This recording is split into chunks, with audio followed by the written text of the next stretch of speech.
Welcome to the HC Leadership Podcast, forged in fire, led with purpose, formerly known as the Heat of Command. We're here to explore what it takes to lead courageously authentic. From the fireground, battlefield, ballfield, classroom, or boardroom, we bring you real conversations to inspire, challenge, and drive change. Here are your hosts, Kyle Matusik and me, Kerry Henderson. We're going to get a little bit deep here, Kerry. And, I'm just going to come out of the gate running. And here we go. And we'll get into some of our notes and just things later at the end of things to watch out for in the future from us. But, this stuff has just kind of been on my heart. And I think it's a great episode. And I just want to start with, and I think a lot of people can agree. And this is from me and kind of my perspective on things at work and in life. Some people think I'm kind and others think I'm a jerk. And that's the reality of the situation. And what's honestly so true about that is that they're both right. People get different versions of me, not because I'm fake, and through a lot of growth that I've done, not because I'm two-faced, but because life has shaped me in ways most people never see. And I think that's true for a lot of people. Some people get the patient, compassionate version of me because they show respect, right? They listen, they're real.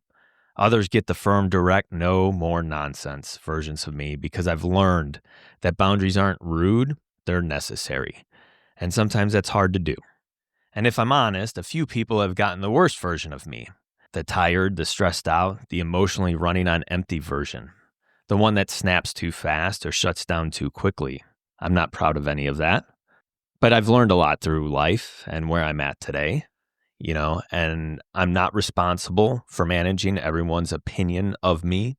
I'm responsible for becoming the man God is shaping me to be, right? Consistent, grounded, and present in the places that matter most. And that got me thinking, and it got me thinking a lot. How do we end up in a world where everybody is chasing titles, money, image, and control? And almost nobody is chasing character, kindness, or family anymore. And it's the things we talk about in terms of leadership, the character, the kindness, the family. We've built a culture that rewards performance, but forgets the people behind it. We've built a society that celebrates busy, but ignores the broken. And man, all these things just resonate so much. And maybe the world feels so upside down because we're all so distracted trying to impress people who don't even matter. One of my favorite quotes, Mother Teresa said, "If you want to change the world, go home and love your family." A lot of times we try to have these just grandiose plans to try and make a significant change. But as we've talked about before, it starts in your own walls and in your family's walls. And all that just hits different when you really sit with it. Just sit with it for a little bit. Maybe changing the world isn't about being more successful or more impressive. Maybe it's about becoming more present, more loving, more grounded, and more real. So today, that's what we're talking about. How we got here and how we get back. Back to what matters and back to who we're supposed to be. So that's where I want to go today, Kerry. I know it's deep. I know it's a little off the cuff, but we've done a lot of talking about kind of the fixes and we've identified a lot of these issues and given some resolutions on how we think to go about fixing them. But this is kind of peeling that onion back a little bit more and going a little deeper. So it's essentially, the roots.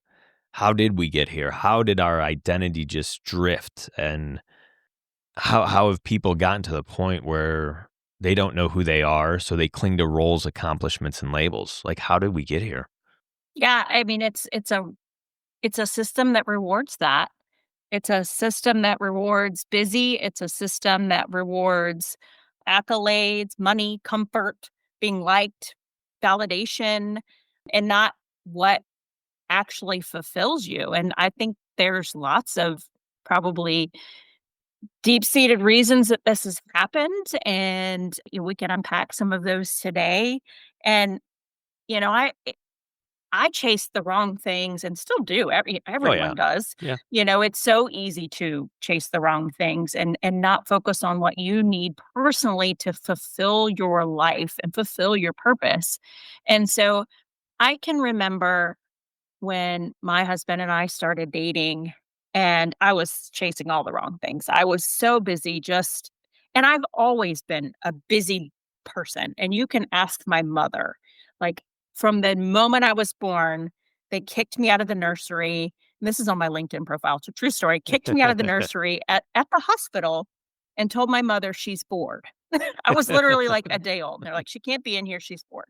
And I have been that way my whole life where I'm on to the next thing, on to the next thing, on to the next thing, and I'm that person that says, "Next month, things will settle down," and I fill next month up, and next month will settle down, or next season will settle down, or next year will settle down. I just have to get through this, and I'm sure so many of our listeners say those phrases every day, every week, every month, every year, that I'm not gonna pack so much in, we're gonna slow down as a family, we're gonna whatever, or this next season of life won't be as busy, but you just can't. You cannot get out of that cycle unless you're very, very intentional about it. And going back to what my personal story is, when I was dating my husband and I was watching him, how he lives his life, and I realized I was me, me, me, and I didn't think I was. I was very about my own, self-fulfillment, but more like my own accomplishments. I was so worried about accomplishing things, and he is more worried about, being present, and really what I really learned from him, and what helped me be more fulfilled in one way was that he is always willing to drop everything and help somebody. And we talked about this a little bit last episode about being dependable. But like, I realized I was too busy to help anybody. I just couldn't. Like, I couldn't drop a single thing or I would drop all the plates, right? So I was just balancing all these things, and so I really wanted to be in a place where I could drop everything and go help somebody, and that was more fulfilling to me than all these other accomplishments. And I think what I realized was the reason I personally, and I think so many people are chasing these, accolades and accomplishments and money, is they're tangible. You can see them. And so it's very easy to think that they're fulfilling because it's like a check, they're like check marks or a to-do list. And the other things are not. They're so abstract, right? The other things that can fill you up are not readily measurable. And so I think for so many people it's figuring out how to measure that, or feel how to feel whole in the intangible things that you're accomplishing and that you're putting towards your fulfillment, and the calmness and the stillness and the clarity that comes from that versus the anxiety and the rush of the other side. Does that make sense? So, like, there's this one side of just chasing these things and the anxiety and rush and busy versus the things that actually fulfill you and the calm and stillness and clarity. So it's slowing down enough to recognize the difference first, I think. Yeah, I mean, you completely illustrated me, right? Yeah, I mean, in all honesty, you look at that chase, and I think everybody, around a middle age, is probably either in a chase or they're still chasing something, and I experienced it just like you. And as I continued to go through, a lot of self-reflection and figuring out who I am and purpose and all those, deep questions and reflections as you get older, I started to come to that realization of, my family, the four walls of my house. But the interesting part, and you illustrated it so well, is like it's not tangible. So, you go through so many years of chasing tangible stuff, achieving, checking that off the box, and then what's next? And going home and loving your family. There's no rubric for that. There's no check mark. There's no anything, right? There's You no prize. right, There's no, like, medal or ribbon or bar or pin or badge. right, right, right. You're just doing it, hoping that that's the right way. But So in turn, if you go through this, and for our younger listeners, this is like to recognize this now, so you don't have to unpack and try to readjust your values and the way you're living, because once you're a little bit older, it becomes a little harder. Because you're wired one way, and through life and the experiences that you have, they make you a certain way, which might not necessarily be who you are, which I found out. But then you try to go back to that family, right? Going to focus on my family, but there comes a time where it just doesn't feel like enough. And that is scary in and of itself, because in essence, it is enough, and to our listeners, it is enough. I want to tell you that. And it's a lot of times I have to tell myself that nobody is seeing what my life looks like in between these four walls of my house. And that shouldn't matter. My legacy is in these four walls of my house. And that's all that matters to me. But nobody sees it, nobody could recognize it, and in a lot of sense, when you live a driven life and you're filling your plate up and you're chasing things, and then all of a sudden you start slowing down and stopping, the world starts asking the wrong questions. What's wrong? Why are they doing that? They're lazy. They don't care anymore. And it's like, well, it's actually quite the opposite. I probably care more than you. I am just my values are different, and my mind is on track because I do want to change the world. And I realize it is going to start in the four walls of my house with my daughters. And that's what matters. That's what matters. That's legacy. At a job, they're going to replace you the day you leave, So it's very interesting, but it's also very hard to understand that what you're doing is enough, and being present in your home is enough. And if you want to change the world, and you're not doing anything in your four walls of your house, you're not changing the world. You are just compounding the problems that are in our society already, and you're just driving them deeper and deeper and deeper. So if you want to change the world, as Mother Teresa said, start in your house, and it's not going to feel like it's enough. I will promise you that. But it is enough. And I think it's overcoming what the world and society says is success to what really is success. And I think a lot of times when we look back, especially around our age, we could look at how we grew up and what we were told, right? Success equals salary and status and house and stuff. We weren't taught that truth, integrity, and compassion is what really matters, which is crazy, right? And we wonder why we're where we're at. And now we're trying to backtrack and right the ship and fix these things. But in order to do that, we have to have these hard conversations and talk about this real stuff and be a little vulnerable to where we're at and how we got here and all these things, hence this episode. But yeah, it is just all very interesting. And to live in this right now and be present into exactly how we got here and overcoming and being present and understanding that that's enough. Sometimes it's a very hard pill to swallow. Yeah, and I think too, we got here because of social media. Oh yeah. Yeah, Yeah. social media 100% has contributed to this because you can see instantly 1,000 people that you barely know, or maybe 10 that you know pretty well, doing all the things. Yeah.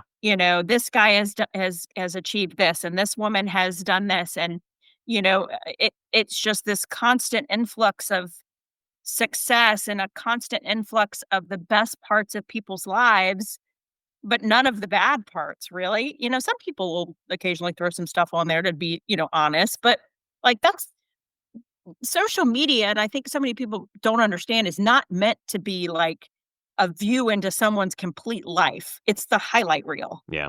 And if you're not very cognizant of that, it is so easy, especially if you're young and you're starting out and trying to figure out like what success is and what fulfillment is, and you're seeing all these people with bright smiley faces, and they've been to Disney World, and they've been promoted, and they're climbing the ranks in their corporation, and they're leading a company, or they've started a business, or they have the family of your dreams that you've been trying for. It's all of these things instantly to make you feel like you're not doing enough. And I also think, and I've been thinking about this a ton lately, is like for me, let's I information is at your fingertips in seconds, any time of the day. So, where before you may concentrate on a couple different things that you wanna work on, and it took you a while to kind of figure it out. So, like, if you wanted to improve, like, your health, like, let's say you wanted to work on your nutrition or you want to start a workout regime, it was like, a process to that. Now it's like you're constantly, like, on your feed, like, on my social media feeds, it's like CrossFitters and women in weighted vests and women that are doing Pilates, and it's women that are eating 500 milligram or 500 grams of protein a day, and they're drinking, eating, they're doing creatine and all these supplements, and it's like all this information. It's like, well, I need to be doing all of those things too. And it's like, if I'm not lifting weights 5 times a week, or I'm not meditating and I'm not praying enough, and because I follow a lot of Christians on there, it's like they're journaling and meditating and praying and, you know, church groups and then I have all these firefighters and leadership people and business people, and I'm like, it's constant. It's just this constant, well, I'm not doing enough in that arena. So let me look that up. Let me look up, you know, whatever it is. Let me look up a new weightlifting program. All right, let me look up, I want to work on this, or what I want to play the guitar. It's just constant, easy access to information that you feel like, well, it's this easy. It's look how all these people are doing it. It's this easy. I can do it too.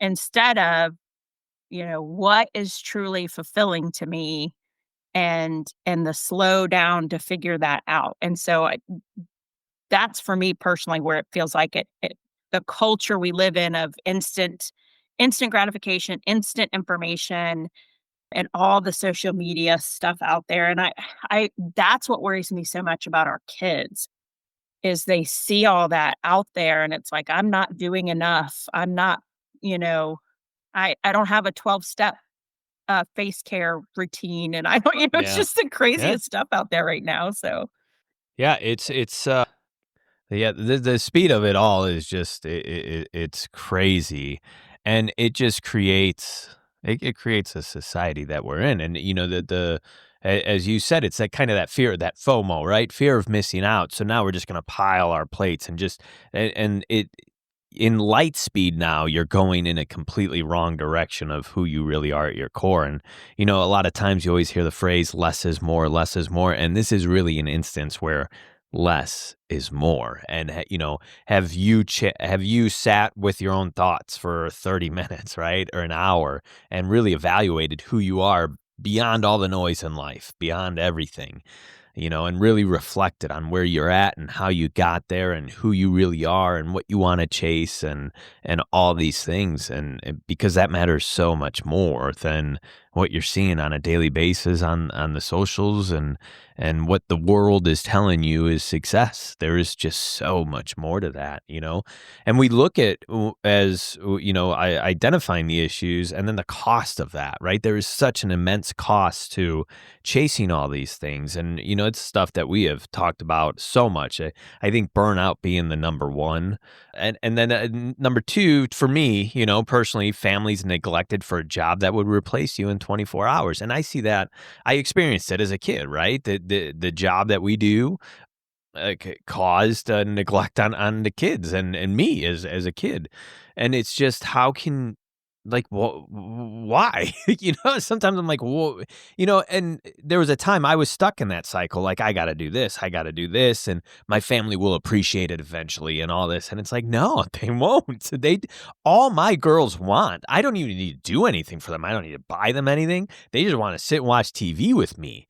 Like, that matters so much more than your next title or right? Like, it just does. I understand we all have to make a living and we have to provide for our families. Totally get it. But, like, what really, really matters, when I first started in my organization, it was like having kids was like frowned upon, and like wanting to be home with them, like you were talked about in a negative way. Like, you have nothing to do today. Yeah, I want to go be home with my kids. Well, that's not a good enough reason. And you're like, what? Like, that's crazy. That is crazy when you really think about it. And, I have an opportunity now. We have a lot of young people, and I think that this is part of the reason why this has been on my heart. Like, we have a lot of young people where we could start, they're looking at starting families or getting married. And it's like, hey, like, I want you to have your compass set in the right direction from the get go. And what is important to you? And how do we realign your values so you're chasing the right things? Like, are you really ready to start a family? Are you really ready to get married? Are you really ready to have kids? Because it's always a give and take. We cannot do it all. And I think there's a lot of people out there that think I can do it all. I can have a driving, successful career and chase all this stuff in my career and still love and be 100% present for my family. I'm calling BS. I don't think you can do that. And I'm not saying that you can't be present in your job and hardworking. I'm not saying that either, right? There is a balance, but the scales need to tip towards your family. I'm sorry, right? That has to be first, in my opinion. And we still can strive at work, but there needs to be that on off switch, right? There needs to be that idea that what am I chasing? And if you decide to have a family and want to have kids, like you're chasing them and you're protecting them and you're chasing their success and it is all about them. And in turn, right, we sacrifice ourselves when we have kids, then our careers come secondary. But that's all that realigning of values and going against the grain of what our world tells you. Because even when, the other cost, when we look at it, even when, people like me and you in the past or there's a lot of people out there, even when we check that box and we reach that next height, like it's like, okay, what's next? Like it's never fulfilling. It doesn't fill us. It's just, okay, moving on to the next thing now. And you just get caught in this hamster wheel and you just keep driving. Like there's no end in sight. There is never an end. And I think that is the scary part, right? There is never an end, no matter what you achieve. It is always going to be what's next. And when you look at the four walls of your house and loving your family, that's it. There is no next. Like that is it. And it's like, I can do that. I can do that. And it's not going to feel good enough at first, but I can do that. And there's nothing more than that you need to do. And you will change the world that way. And you will leave a lasting legacy that way if those are the things that you're after. So there is definitely a huge cost to all this. And a lot of times for so many people, it becomes too late once they realize this. I thank God that I've learned these lessons now because a lot of times people learn these lessons and it's way too late. And then there's the regrets and all these other things. So, it's some of this stuff is not easy to talk about and have the realizations of, but it is the honest truth of what is going on in our world today. Yeah, and you hit on this a little bit, and I think our world needs to figure out because the world still needs high performers. Oh, yeah. Yeah, The absolutely. world still needs people that are knocking it out of the park, but our world also needs to settle down a bit and realize you can't kill it in everything. Right. You can't knock it out of the park in everything, and you've gotta, like you said, figure out what the balance is so that your family, and your home can take the priority, and then you become so fulfilled a and everything at home that then you really can kill it in the Yep. areas that you're focused on. Mhm. You have the capacity to do Yeah. that, but our world is not caught up there. It's gonna be a while, but I think we can get there. I really do, and sometimes I wonder in some of the early episodes of our podcast, were we preaching the wrong thing? Yeah. I Because we think were, about that. we were really hitting it with you have got to constantly be doing some self-reflection and Yeah. constantly working on Yeah. yourself and, all the things. And yeah, I Yeah. still think you need to be doing that, but it's in a maybe a little bit different way now to make sure that self-reflection that you're doing is pointing you in a direction that's gonna fulfill you the most. So and and the other thing too, like when we talk about is signs that you're chasing everything but fulfillment. And one thing that happened to me was kind of some resentment. I was becoming resentful to my organization, no fault of their own. But when I kind of started to realize that I was giving and giving and giving, and that I wanted to step back some and kind of switch gears and put my family first, I was resentful. Like, I felt like they were taking too much and asking too much of me, but they weren't. I was just giving it to them. They were not, like, and maybe in some areas they were, but like I was freely giving it, and I I had become resentful, and it took me some time to not be so resentful. Like when people would call me off duty, and I would be like, why are they bothering me off duty? And it's like, no, I'm not going to take any calls when I'm off, and it's my time. And it's like, whoa, whoa, whoa, whoa.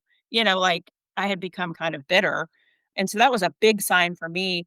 And also, like, when you're hitting goals that you're like killing it for and nothing changes, Yeah. like you don't feel happy, you just feel kind of disconnected. Like, okay, yay. It's like you're happy for like 30 minutes or one day, and then it's like, meh, and Yeah. you're back down in this kind of, numbness hole or whatever. It, and really also like losing your identity, or you're specifically like losing your identity to a role that you're supposed to be fulfilling and not the right roles that you should be fulfilling. But yeah, I just really feel like, and the fire service is such a great example of It this, is is. like Yeah. we want to be killing it in every single area. Like, you call the fire department for anything. Like literally anything. You Anything. got Yeah. water leaking out of the Yeah. ground, your pipes are busted, you got an electrical problem in your house, your mower catches on fire, Right. you got a bird stuck in a well, a cat in a tree. What, Yeah. never mind that your house is on fire, you're having a medical emergency, but these thousands of other things that you all, those of us in the fire service know that we get called for, but we have to be a master at all of them. We have to be a master at, tech rescue, vehicle extrication, vehicle stabilization, hazardous materials responses, not getting run over on the interstate, cardiac arrests, high quality CPR. We carry whole blood, vents and pumps, and pumping a fire truck, operating a ladder truck, being a company officer, writing people up, discipline, like 1,000,000,000 things we are responsible for. Yeah. Like, we are the quintessential masters of nothing. Yeah. Right.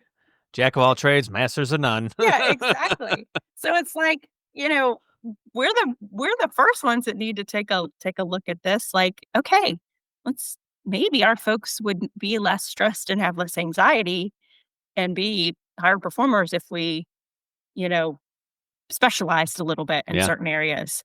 So that to me, it is a big one. But like, so what do you do? Like, how do we what do we do next, Kyle? Yeah. So I like that word. You talked about, well, 2 words. I would just wanna go back to one thing you said because it was awesome, capacity, and I think that's so important, like, so many people operate at a high capacity, and then sometimes it gets drained, and how do we refill that capacity? And you hit it right on the head, like, if you build your family and in your 4 walls of your house and you're present there, how that in and of itself can build your capacity to go do great things in the world. But that is gonna be your motivation, that is gonna be your empowerment is there. And I think that was a great point, and I wanted to hit on that real quick. But when we look at legacy, like what actually creates that, I think we've hit enough on, loving your family more intentionally. There's really kind of 2 or 3 that stick out to me that I kind of want to hit on is number 1, being kind even when it costs something.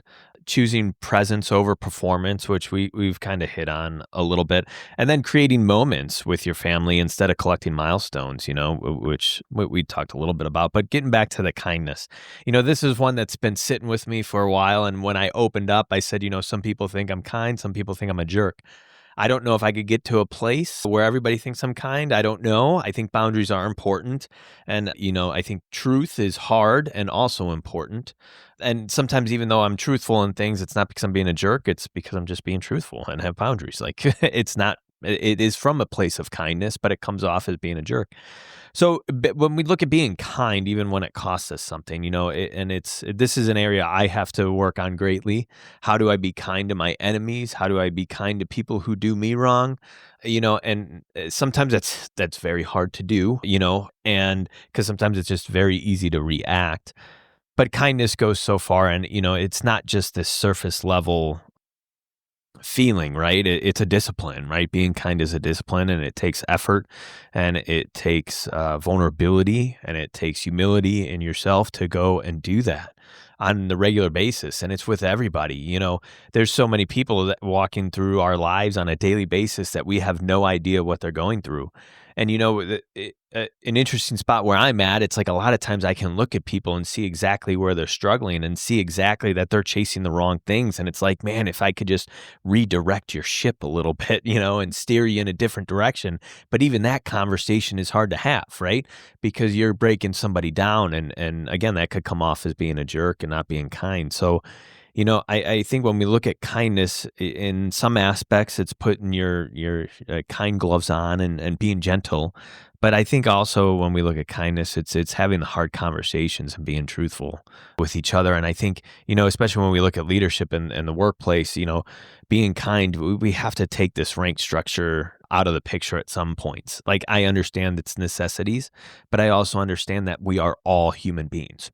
Don't care what your title is, like it doesn't matter. Like, we are all humans to one another beyond the point of when we have to go to work and do a job. And like, I get a command structure. It's totally necessary, all about it. Like, I get it. I'm not discrediting it at all, but there comes a point like where we're just men and women. We're husbands and wives. We're people.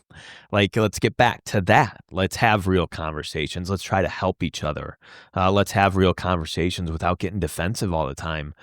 Let somebody say you're wrong or weak at something and be okay. How are you going to help me achieve greatness from this? Like, can you help me build this, or do you know somebody who can mentor me out of this? We're just afraid to have these real conversations because we're afraid of what the other side is going to say. And I think kindness is just being able to have that open mind and that open heart to not only speak what you have to say and tell somebody, but also to listen to it and hear it.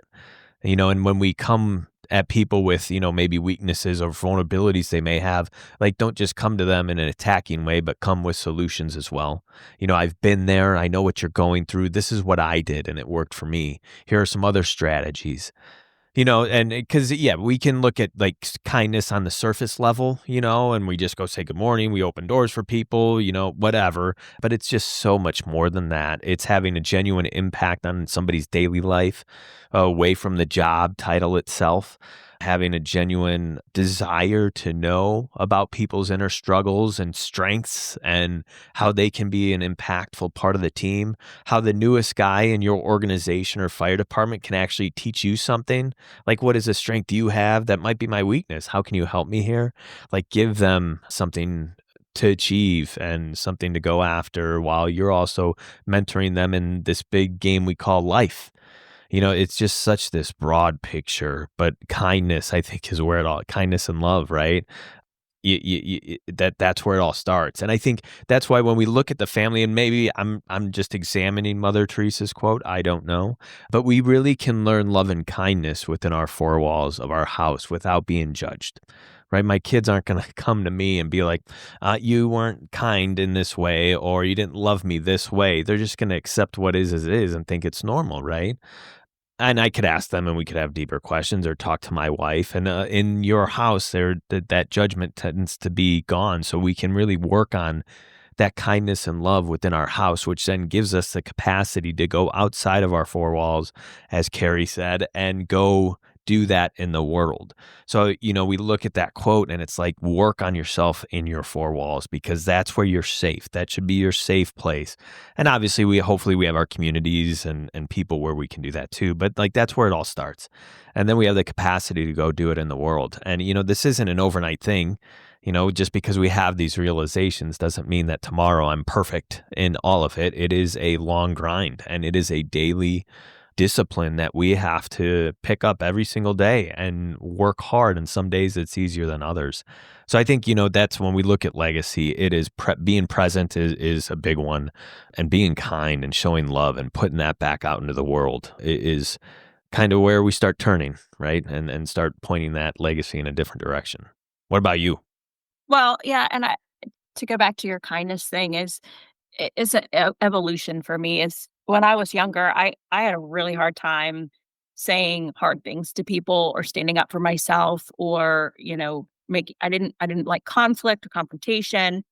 And then I kind of evolved into this, okay, I'm going to meet people where they are. I'm going to say the hard things. I'm going to figure out how they need me to say it. And it was like, I'm going to say all the things to everybody all the time. And that's the opposite. So the older I get, the more sometimes I'll think to myself, like, just because you can say it doesn't mean you always should. So now I try to pick out times and situations where it's necessary. And then sometimes it's like, you know what? I don't need to say anything. People know sometimes, and that's to me sometimes kindness to me is not saying something a lot of Yeah. times in Yeah. my older age. So that's how has been playing out for me lately. It just getting older and quieter and watching and listening more than talking, which is, hard for me if you know me. But, a and and to me, to help our listeners, like, when you wanna start to pivot towards what's fulfilling versus what you're chasing, I always go back to how it feels. It to me, this is how, like, when I talk about authenticity and being genuine, it's a feeling, it's not a definition, it's not really, like, cut and dry, it's not black and white, it's a feeling to me. So first, I think you gotta figure out how it feels for you. And so, like, things that aren't glamorous but are meaningful, things that are replacing your anxiety with clarity. When you feel tired but not depleted, when you feel proud in ways you can't post on social media, you feel really good from the inside out, but it's not an accomplishment that you can like really pin or nail down. And most importantly is when you feel more like yourself and than less like yourself. And that's when you really you really that anxiety and calmness and clarity and you feel like yourself, which we talk about all the time, how important that is to know and be yourself. And then you can start to pivot towards what really fulfills you. And a few things that I think could help is define your why. What's your why without your job title? What is your why in the global world of Kerry? What is my why? And who am I when I'm not in uniform? And what matters to me most, especially when no one's watching. And then this is the most important thing for me is to audit my calendar. What is draining me that I can get rid of? Because some obligations I can't get rid of. I can't let it consume all my time and energy, but I can't get rid of some of my obligations, right? Even though they're not fulfilling. But, like, um, what is draining you and what gives you energy? Add more of what is giving you energy. And then cut one thing that that isn't aligned. So just start with that, like, one thing, it could be little, a role, commitment. For me, it's habits usually, or a belief. So, oh, this is gonna be tough, but I'm gonna say it anyways. Right now in this political culture, there are people that are consumed with the political climate that we are in. And I think that has become an identity. Yeah. I know it is. It's an Yeah. identity to some people. And how can that be fulfilling? Yeah. Right? I don't understand how that and I say that because I'm not like that's not something for me, but if that's a belief or something that you're wrapped up in right now, is that fulfilling you or is that causing you more anxiety and strife and relationship Yeah. troubles, right? Uh, but all those things, cut one thing that isn't aligned, a role, a commitment, a habit, a belief. Doesn't have to be dramatic, just has to be true and then add one thing that is, one thing that does align. So, learning, creativity, rest, fitness, faith, and relationships. So, how could you add something from one of those? And then lastly, build a life, not an image. And I saw a quote that says, you can be very good at a life you don't actually want. Hmm. And I mean, I think I lived that. Like, I think I lived that, Yeah. like yeah, and now it's different, and I Yeah. love the life I'm living now, and the way things have kind of turned out. It wasn't easy, right? And Yeah. but yeah, build a life. Build a life, not your image. So those are Carrie's nuggets for today. Yeah, those are all I like that building a life, and, the things I talk about there is a lot of times it just doesn't feel like enough, and for the younger Oh, yes, and yes, for the yes. younger people, you can start your life and your early life with knowing that that's enough. So you don't have to be 40 years old thinking that just being a present father or mother isn't enough because it sucks, right? It does. Like, how does this not feel enough? This should be enough. So you could start your family with already knowing that that's enough, and that needs to be your focus.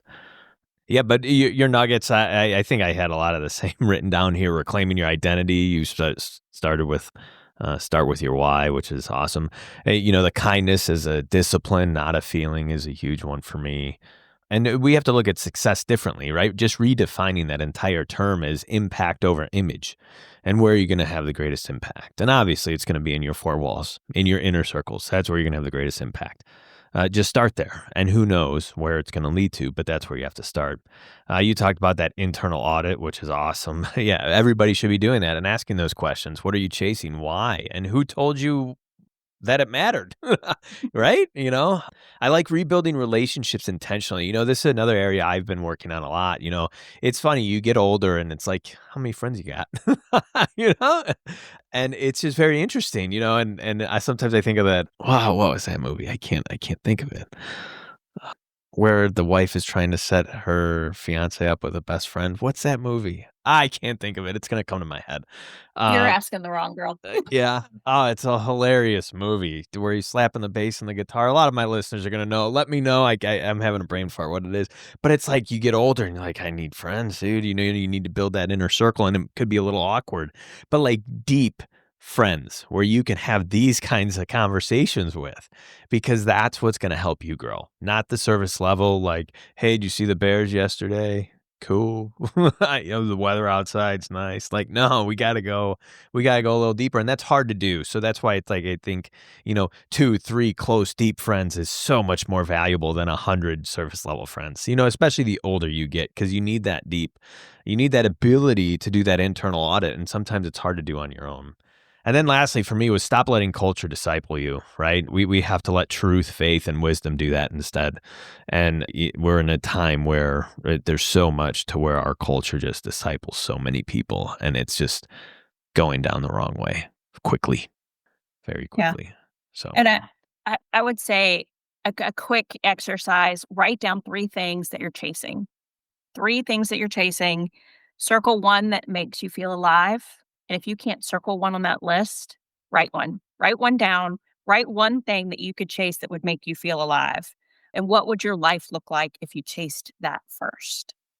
And I think that's simple, but it's yeah, hard. It's simple but hard, and I love this conversation that we've had today. I it's important for me in our busy lives, and sometimes now that I've reshifted a lot of my priorities, and I'll be at home sometimes by myself, because I have a 13-year-old now doing his own thing, and, my husband works shift work, and sometimes I'm at home and I'm like, I will instantly revert back to I'm not doing something, so therefore I'm not productive or I'm not enough, and that and I'm like, wait a minute, but I still feel so fulfilled just being quiet or reading or even scrolling the social media hmm sometimes or, whatever it is just in my home that I love, and it doesn't have to be my life does not have to be constantly filled with stuff, and my mom all the time is like, "Well, Carrie, you're just so busy, but you're always that way," and she always has tried to remind me, "You don't have to always be so busy, it's okay," and yeah. I'm like, "Ugh, it took me 45 years, mom." 45 years. Yep. Hey, better late than never, though, right? And Right. and and I think some of these lessons, that I've had the opportunity to sit here and discuss with you, I think we're very fortunate to learn these lessons at the time in our life that we have. 'Cause I think sometimes you're just too young to understand these lessons, right? We could talk to the 20-year-olds about all this stuff, and they're like, "Yeah, whatever." And then, you look at the opposite end, I know a lot of times we talk about the younger people, I just had lunch with a friend today, and he just recently retired, and he was telling me just that. He goes, I just wanna do nothing. I just wanna sit home, sit on my porch, have a bourbon. Like, I don't need to be traveling. I don't need to be doing this. Like, it's all just a pain in the butt." And I'm like, this is like the first guy I've talked to about retirement that like gets it. Like he's worked his whole life. He's a retired firefighter, so he's lived a stressful life, and like he just wants to relax. And I'm like, yeah. Yeah, dude. Like, good for you, man. Like, I'm glad because you see so many people retiring and it's like, what's next? Right? Yep. We got to go do this. We got to go do that. We got to go work in the private sector. We got to do this and this and this. And this guy's like, yeah, I just want to relax. I'm like, yes, like, good. You deserve it, right? You Mhm. really deserve that quietness and that stillness, especially after a career such as ours. So it was really cool to have that conversation because I don't know if 5 years ago I thought I would have had that conversation with him. But to hear him say that, I was like, oh, this is so cool. Like, good for you, that you're just not out there chasing things. You just want stillness. And I think peace and stillness sometimes is just so overlooked as a virtue. And it's like, it was just so cool to hear him say that and be like, that's what I want, right? That's what I want. I want to be able to be still. And I think that's so cool to see that. So if you're close to retirement, like stillness should be your goal. Not like I get, we still have to. It's the opportunity to do purpose driven work too, right? So yeah. I think, man, this stuff is this great, and I could talk all day about it. I guess I'd want to leave our listeners with, the chase for the wrong things will always leave you empty. And I hope we illustrated that well for you. But loving well, being a man or a woman of integrity, that's the legacy your kids will tell stories about. Not the promotion, not the salary, not the hours you worked. It's all those little things that sometimes just don't feel like enough, but we are here to tell you they are enough. Yeah, they are. And you're enough. Yep. All right. Well, until next time, listeners, it's almost the holiday season, and we wish you the best. Good night. You've been listening to the HC Leadership Podcast. Leadership isn't rank or title, it's how you show up. So go look in the mirror. Are you leading with purpose today? Keep reflecting, keep leading. Until next time.